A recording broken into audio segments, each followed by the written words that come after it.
Olá a todos, sejam muito bem-vindos. Eu sou o João Tomás, o host desse novo conceito aqui do canal, o Spiritcast. É um podcast onde eu vou trazer figuras emblemáticas que vão auxiliar aqueles que nos acompanham na sua trajetória, os passos rumo ao sucesso. Líderes especialistas na sua área de atividade que vão propriamente dar conselhos para o seu melhor desenvolvimento, seja pessoal ou profissional. Eu trouxe um líder associativo, que é o Ayrton Parrula. Ayrton Parrula, estudante de Direito em Lisboa, Portugal. Sou proveniente da província do Cunene, concretamente na comuna de Ondiva, município do Quanhama, não sei se aí o pessoal conhece. Sou um jovem sonhador que aspira a um monte de coisas, não para mim, mas para Angola, e que de certa medida ou consequentemente terá impacto na minha vida. Sou patriota, sou nacionalista e só depois é que sou católico, só depois é que sou cristão, mas primeiro sou nacionalista. Sou uma criança que cresceu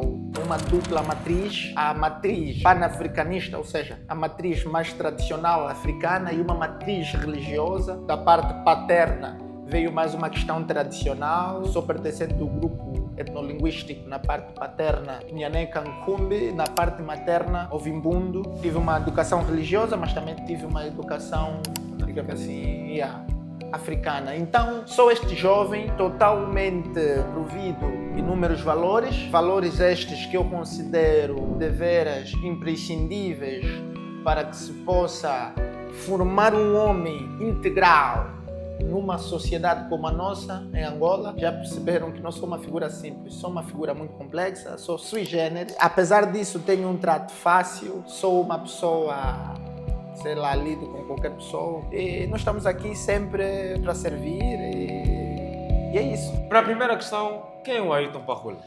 Olha, essa aqui não é uma questão fácil, porque não se trata de uma pessoa também comum.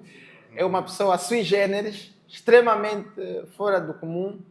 E respondendo objetivamente, o Ayrton Parrula é um vencedor, é um jovem que, junto da sua coletividade, junto da sua comunidade, se distinguiu.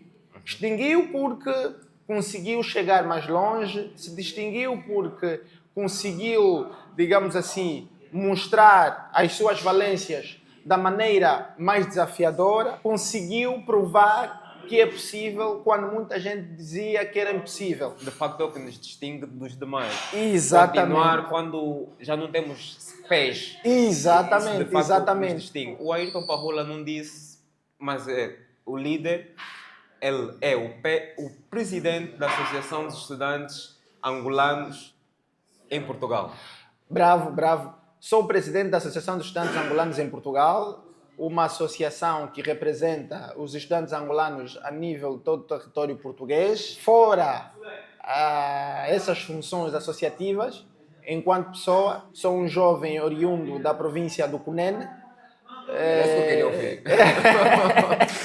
ouvir. Sou um jovem oriundo da província do Cunene, comuna de Ondiva, município do Quanhama. Cresci ali, vivi ali, dei os meus primeiros passos ali e pronto. E a cada dia que passa fui me tornando um jovem de Angola, no geral. Porque saio do Cunene, fui viver para Luanda, saio de Luanda, vou para a província da Huila, saio da província da Huila, agora estou aqui em Portugal. Né? Quer dizer, rondou mesmo o nosso país. Andei, não digo pelo país todo, mas uma grande parte do país andei. E é muito importante que me diz isso, porque isso aqui me bloqueia uma outra pergunta, que é o seguinte: quais são as raízes, não é, que teve enquanto criança, adolescente, que contribuíram para ser hoje quem é? O que acontece? Eu tive uma dupla matriz. Eu tive uma matriz africana e uma matriz cristã. Sou filho de pais católicos. A minha mãe é mais devota em relação ao meu pai.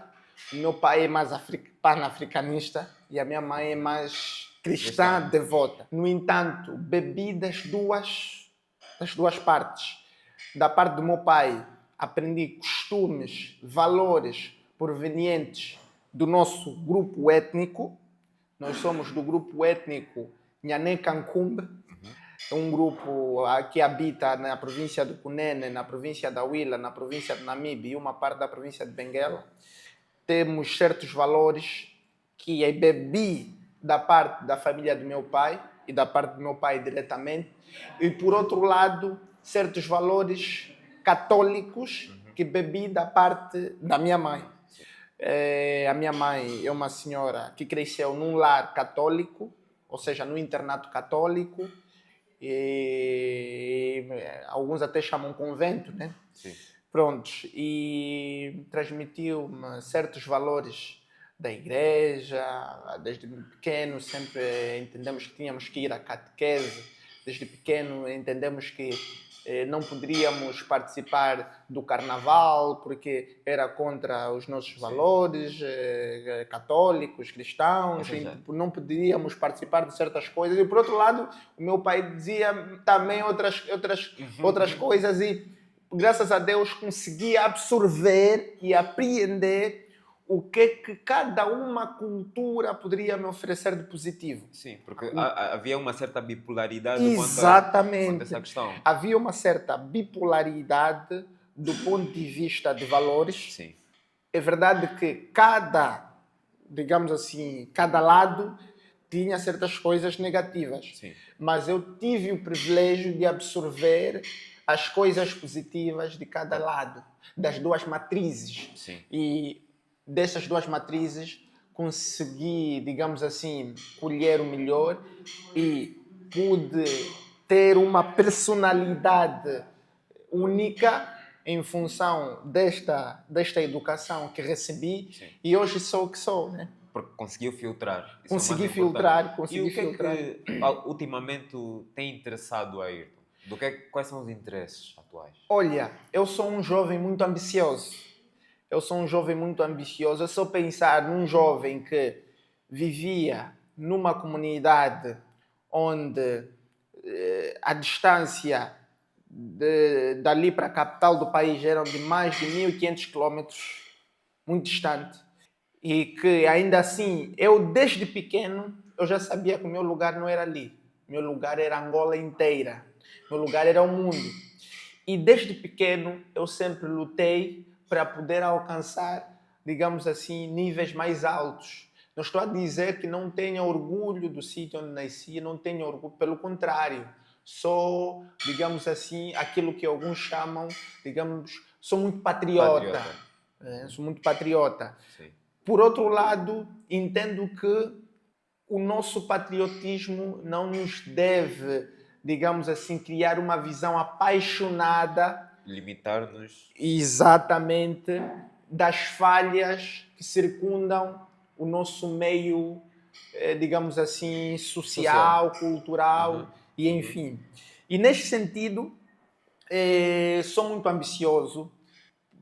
O que é que me interessa concretamente neste momento? Me interessa ver uma Angola sustentável, desenvolvida.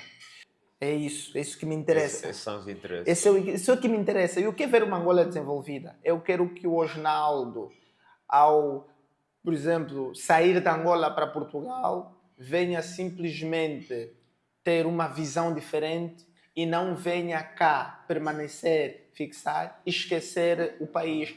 Por quê? Porque o Osnaldo tem que ter orgulho da Angola que deixou. Exatamente. Independentemente, digamos assim, das falhas e de qualquer coisa que seja. Sim. O Osnaldo tem que perceber uma coisa, que eu estou em Angola porque lá está o meu cordão umbilical. Os meus amigos que brincam, por exemplo, na areia, constituem a minha identidade. A minha avó, que faz uma boa quiçangua, e na minha terra chamam bulunga, que faz uma boa bulunga, ou que faz um bom pirão, é a minha identidade. O meu amigo que dá aquele mortal, né, na areia depois de uma boa chuva, digamos assim, é a minha identidade. E não acha que os jovens ultimamente têm perdido essa identidade? É assim. Como é que podemos fazer? Ou seja, vou fazer a pergunta de outra.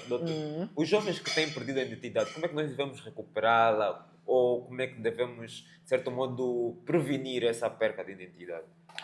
Olha, essa é uma questão muito sensível. Sim. Mas, diante das questões sensíveis, devemos ter frontalidade para podermos, Sim, digamos sim, assim, claro. superá-las. Sim. Sendo frontal e sincero, temos perdido essa identidade. Temos perdido.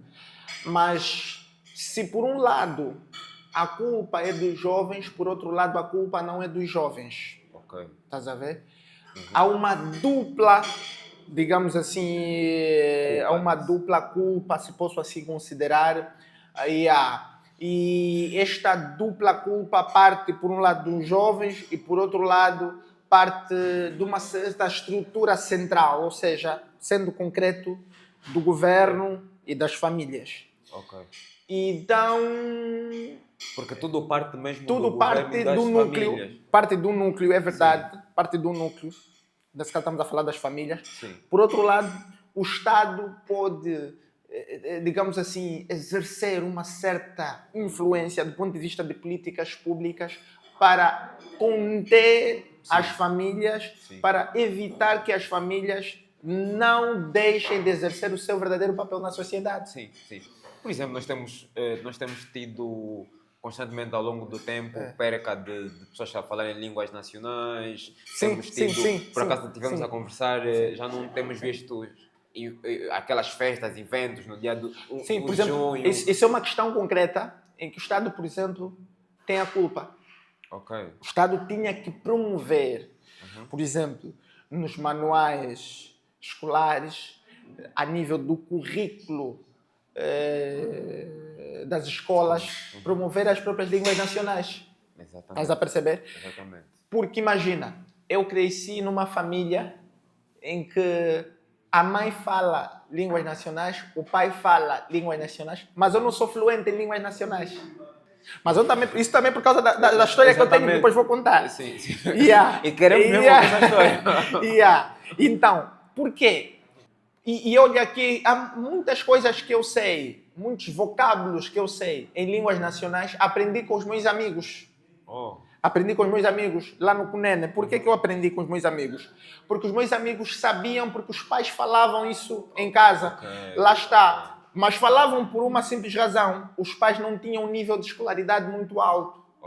É que também, de certa forma, os nossos pais, quando tiveram contacto com uma certa matriz ocidental, começaram a civilizar-se, começaram a assimilar-se, de certa medida começaram a achar que continuar a falar as nossas línguas nacionais, continuar a transmitir os nossos valores seria uma certa regressão, seria um certo atraso. Então evitaram falar em casa as línguas nacionais, evitaram falar em casa certas coisas que aprenderam nos seus quimbos, nas suas aldeias. Estás a perceber? Sim. E isso, de certa forma, teve um impacto muito grande naquilo que é, digamos assim, a transmissão dos valores. Eu, por exemplo, não sei falar isso porque é verdade que o meu pai fala fluentemente, a minha mãe fala fluentemente, mas a minha mãe só falava línguas nacionais quando estava ao lado dos seus irmãos e dos seus progenitores.